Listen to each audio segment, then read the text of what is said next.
Et salut à tous, la vidéo que je vous propose aujourd'hui, c'est simplement faire une trousse à outils pour un point de chute. Alors ce point de chute, je l'explique en long et en large dans un live qui aura lieu avant que je publie cette vidéo sur la chaîne, c'est un code étudiant. Toutes les réflexions, ce qui était derrière, le pourquoi j'équipe avec quoi d'équipement, patati et patata, c'est dans le live, on n'en parle pas dans cette vidéo. Dans cette vidéo, on s'intéresse juste à faire une trousse à outils pour, on va dire, un code étudiant le moins cher possible. Alors vous allez voir dans la vidéo, il y a la marque, Makita, BGS, Stanley, etc. Je ne fais pas de publicité, j'ai aucun conflit d'intérêt, je ne reçois aucun argent de ces marques. De la récup donc, avec, pour commencer, cette boîte qui servait en fait à mettre une visseuse. Avant il y avait une visseuse là, il y avait les bits là. Je ne range plus du tout cette visseuse de la même façon, je la transporte même pas comme ça. Donc cette boîte là actuellement est complètement vide et à ma disposition. Ce qui est à ma disposition également, qui est intéressant, c'est vous voyez, j'ai des ensembles d'outils pour servantes. Simplement parce que quand tu achètes une servante comme ça, etc., tu as généralement ce genre de matériel, je vais pas dire qui est offert parce que c'est compris dans le prix, mais qui est en bonus, on va dire ça comme ça, vous m'avez bien compris. Mais voilà, des clés OE, etc., des pinces, j'ai ça en double, en triple, en quadruple, etc. Donc, bah, je peux très bien me servir de ces pièces-là pour pouvoir remplir la caisse. Maintenant, regardez, c'est encore emballé, ça n'a jamais été ouvert. Vous voyez que j'ai même essayé de vendre celle-là, je l'avais en double sur une brocante, etc. C'est encore une valeur marchande que je peux encore utiliser. Donc, ouvrir ceci juste pour prendre les outils, jeter comment dire, l'insert qui va bien, ce serait con, tout simplement parce que je peux faire autrement.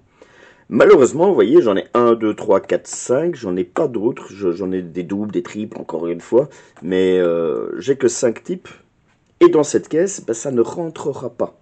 Je sais en mettre 2, je ne sais pas en mettre plus. Je vais devoir choisir judicieusement quels sont les outils que, éventuellement, sous ce format-là, ce sont des outils voilà, que j'ai déjà achetés, ils sont déjà en ma possession, que j'ai pas besoin de compléter, quels sont ceux qui seront pertinents à mettre dans la caisse outils, comment je pourrais faire autrement. Et dans l'autrement, notamment, vous voyez, j'ai déjà fait mon choix. Il y a des clés plates. Des clés plates, pourquoi parce qu'au fur et à mesure que je me suis équipé, etc., je me suis retrouvé, hop, c'est pas celle-là, avec d'autres sets qui étaient beaucoup plus complets, avec plus de taille, etc. Et vous voyez que j'en ai des comme ça, j'en ai des avec le truc qui permet de un sens de l'autre.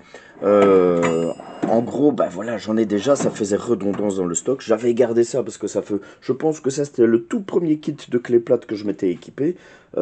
Puis pour finir, j'ai été sur des choses qui sont plus complètes. Il y a un tout petit peu de redondance qui n'est pas justifiée dans le truc. Et donc je vais mettre celle-ci dans le coffre. Premier choix facile, le petit marteau, il va quand même accompagner le bazar, c'est l'avantage de pouvoir les placer à la verticale. Bah oui, je vais essayer de gagner un maximum de place pour mettre un maximum d'outils à l'intérieur. C'est que finalement ce set-ci, j'en ai plus besoin. Et finalement ce set-ci qui me permet d'aller peut-être un peu plus loin, oui, il y a peut-être une ou deux dimensions en plus, etc. Mais ce que je sais faire avec ces clés-ci, je m'exprime mal. Ce que je pourrais faire avec ces clés-ci, je sais le faire avec celle-là. Peut-être pas aussi bien, mais voilà. Donc ce set-là, je vais pouvoir déjà les mettre de côté. Alors, comme j'expliquais dans le live, ce point de chute, je vais l'utiliser. C'est pas quelque chose que j'oublie, etc. Ça va me permettre de rentabiliser certains trajets et autres. Donc, je vais l'utiliser. Ça veut dire qu'au quotidien, je le rejoins avec ma voiture. Et je me suis dit, tiens, avant de sortir cette clé à cliquer, peut-être que ce serait inutile. Encore une fois, ça a une valeur marchande. Ce n'est pas ouvert, je peux le revendre, je peux gagner de l'argent avec. Mais je me suis dit, oui, mais bon, ça c'est quand tout va bien. C'est au jour le jour, dans ma vie normale. J'ai la voiture, j'ai en effet décliqué. Mais est-ce que le jour qu'il se passe quelque chose, est-ce que je rejoins ce point de chute d'office avec mon véhicule? C'est pas une garantie. Et donc j'ai donc décidé de, parmi les 3 qui me restent encore d'outils à ma disposition, qui, oui, ont été achetés à une époque, mais qui pour le moment ça dort dans des boîtes, d'ouvrir celui-là. Pourquoi également le choix de la clé à cliquer? Tout simplement parce que vous voyez, il y a toutes les petites douilles, etc. Patati et patata. Ça, c'est des trucs qui vont se mélanger si c'est pas rangé correctement. Donc oui, je pense que c'est un bon choix d'utiliser ce format-là pour le mettre en tout cas dans la boîte. Ce sera le premier set que je vais sélectionner. Ma vie est tellement compliquée. En le mettant, je me rends compte que le niveau détail, ok, c'est les plus courantes, mais c'est pas forcément les plus petites non plus, donc ça s'arrête au niveau du 8.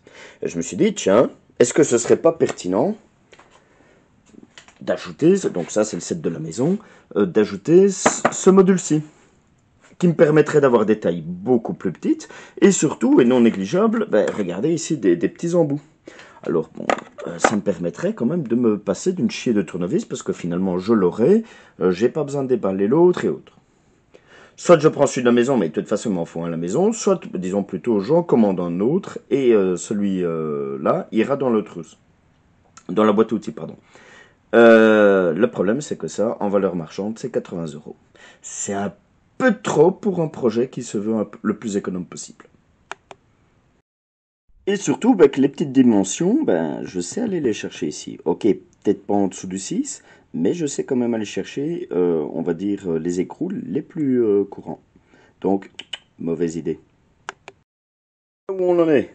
Des clés plates, un marteau, et ici un jeu de clés à cliquer, qui me permet déjà de faire pas mal de choses. Il me reste deux modules, là, deux types de modules, qui pourraient très bien s'intégrer ici. Lequel choisir? C'est là que, encore une fois, la valeur marchande du truc me ralentit un peu. Valeur marchande de ce truc-là, plus ou moins 20 €. Je pense que ça doit être plus ou moins la même chose au niveau des pinces. Mais, on le voit ici, donc pour un module qui va être aussi grand que ça, je ne peux mettre que 4 pinces. Est-ce que ça vaut la peine d'ouvrir le truc pour un projet où justement on n'est pas dans le cas d'une servante où je veux que tout soit ouvert, que tout soit présentable, que tout soit efficace? C'est vraiment pour du bricolage occasionnel. Je ne vais pas bricoler dans ce code-là. Est-ce que ça vaut la peine de prendre autant de place juste pour 4 pinces qui vont être présentées correctement? Je ne pense pas. Est-ce que ça vaut la peine également de faire la même chose pour les tournevis? Là, on voit que c'est déjà beaucoup plus propre comme présentation. J'hésite. Vous vous rappeliez de mon kit voiture? Déjà dans ce kit, on était dans l'idée, avec le moins de matériel possible, de disposer de le plus d'outils. Et on avait ce tournevis-là et ces embouts. Et comme je vous ai dit tantôt, ce kit était complété par cette valisette-là, où on retrouve également des embouts. Ça veut dire que dans mon kit voiture, j'ai une redondance que je vais pouvoir déplacer là. Problème résolu pour les tournevis. Il est évident que ça, c'est parce que c'est une boîte à outils qui compte dans plus du dépannage qu'autre chose. Si je travaillais constamment avec cette boîte-là, clairement, avoir un jeu de tournevis où je ne dois pas changer 40 fois les embouts serait beaucoup plus rentable. Ici, dans le cadre d'une trousse à outils de dépannage, encore une fois, allez voir le live pour bien comprendre l'idée que j'ai derrière ce code. Ceci va faire absolument le boulot pour très peu de place comparé à l'ensemble d'un modèle qui aurait été comme celui-ci. Voilà, c'est pas parce qu'on a quelque chose de sexy qui a l'air sympathique, etc., qu'il faut l'utiliser juste parce que c'est sexy, agréable à regarder, qu'il y a un peu ce que je parlais déjà dans un autre live, le côté collectionnite. Il faut que cette trousse à outils soit cohérente, bien pensée et avec un maximum d'outils. Ce type de présentation ne le permettait pas pour le même volume qu'ici. Tout ça ne règle pas le problème des pinces. On va commencer à aller chercher les doublons là où ils sont. Et voilà. Il est nécessaire de s'inspirer un peu, je pense, également de ce que j'ai ici à la maison. Alors ici, ce sont vraiment les pinces les plus courantes et on voit tout ce qui est pince type plomberie. Alors j'en ai une, j'en ai deux, j'en ai trois, celle que je viens de récupérer maintenant, plus encore celle-là que j'ai en doublon. Oui, dans le cadre de la plomberie, c'est bien d'avoir les pinces en double, clairement, pour serrer contre serrer. Mais là, je commence à avoir beaucoup quand même. Et finalement, là-bas, il est nécessaire que j'ai une petite, je dis bien une petite solution plomberie à disposition au cas où il y a un problème. Donc voilà, ce set-là va être parfait. Bon, les pinces de plomberie, c'est fait. Ça ne règle pas le problème des pinces normales. Donc, la maison a son kit. En tout cas, l'atelier a son kit. Celle-là, j'y touche pas. Vous l'avez vu tantôt. Le kit véhicule, également, il a sa pince. Il a ses pinces. Celle-là non plus, je n'y touche pas. J'ai ensuite ma trousse à outils qui me permet de me déplacer dans le jardin, etc. Qui a ses pinces. Celle-là non plus, je n'y touche pas. Donc ça veut dire que même si j'ai beaucoup de redondance dans l'outillage, chaque kit est complet, chaque kit est occupé. Et donc ça veut dire que si je veux des pinces supplémentaires pour ce kit-là, pour ce point de chute, ben, soit j'achète, soit je sacrifie ce kit-là, même s'il y a peut-être une petite valeur marchande. Je ne vais pas me fatiguer, je vois qu'il y a quand même 4 pinces super intéressantes. Finalement, ma décision est d'utiliser ce kit-ci.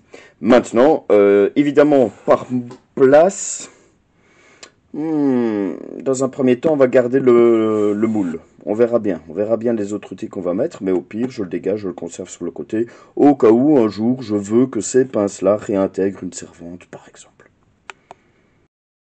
C'est con, hein. Je réfléchis en même temps que je fais la vidéo. Mais je suis en train de me rendre compte qu'avec le moule, il y a quand même un énorme espace en dessous. Alors, imaginons ce moule-là en bas, ce moule-là en haut, pour être en contact avec les mousses là, éviter que les douilles ne sautent pas. Ça veut dire que j'ai un espace pour pouvoir ranger des choses là, visiblement. Parce que regardez, l'épaisseur, c'est parfois assez conséquent. On va tester quand même, hein.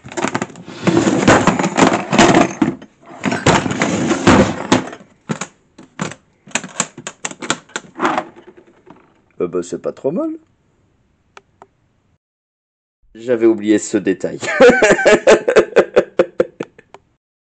Voilà où on en est. Il y a les pinces type plomberie, les pinces normales, clés à cliquer, clés plates qui sont maintenant rangées, tournevis, marteau, et j'ai encore de la place. Donc, continuons. Cette trousse est faite pour faire du dépannage. Ça veut dire qu'on doit absolument, à mon sens, retrouver du WD-40, des colsons, du tape, de la colle. Après, j'ai rajouté des choses très simples. Comme je vous ai dit, le but n'est pas de bricoler là-bas. Le but est d'éventuellement se dépanner sur des petites choses simples. Monter une étagère ou quelque chose comme ça. Et donc, tout ce qui est bricolage planifié, je peux venir avec du matériel d'ici. Le but, c'est vraiment avoir du dépannage. Et au cas où, en cas de quelque chose, avoir le minimum requis. Donc c'est pour ça que vous voyez, de quoi couper un ciseau, de quoi serrer quelque chose, de quoi mesurer, on est vraiment dans du très basique.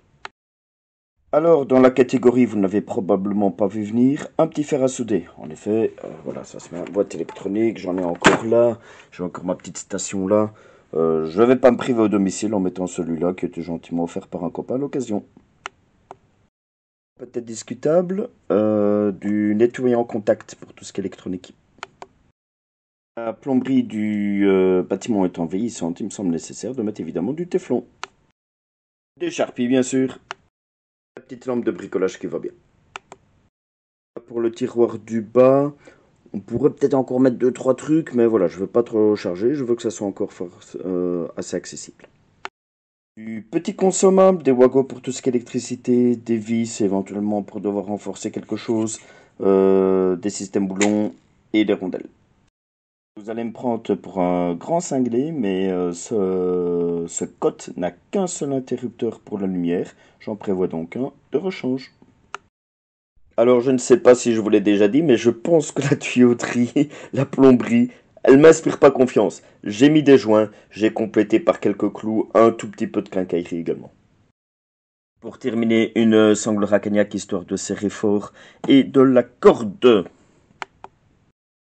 Là, l'objectif était donc de se faire une petite caisse à outils en utilisant que et absolument que des choses qui ne me coûteraient rien. Alors évidemment, tout ça, j'ai dû l'acheter, mais je ne l'ai pas acheté exprès pour cette boîte. C'est des choses que j'avais en doublon, en triplon parfois, qui étaient déjà disponibles à la maison et qui finalement risquent d'être beaucoup plus utiles là-bas dans le code que ici non utilisé. Donc très content de cette vidéo, j'espère que vous avez pris beaucoup de plaisir à la suivre. Moi j'ai trouvé ça intéressant parce que vous avez vu, j'ai un peu filmé autrement, j'ai filmé en même temps que je réfléchissais. Et je ne m'attendais pas à devoir notamment explorer le DV, donc le kit véhicule, de le comparer, de me remarquer que même dans le kit véhicule, il y avait des doublons que je pouvais utiliser ici, etc. Donc c'était très très très intéressant. Ce genre d'exercice, on l'avait déjà fait précédemment, toujours avec des caisses à outils, mais c'est des choses que vous pouvez faire avec vos sacs d'évacuation, avec vos kits au jour, etc. Voilà, j'espère que vous avez pu en tirer quelque chose, je n'ai que ça à dire. Le pouce, l'abonnement si vous avez apprécié, et préparez-vous, à la prochaine.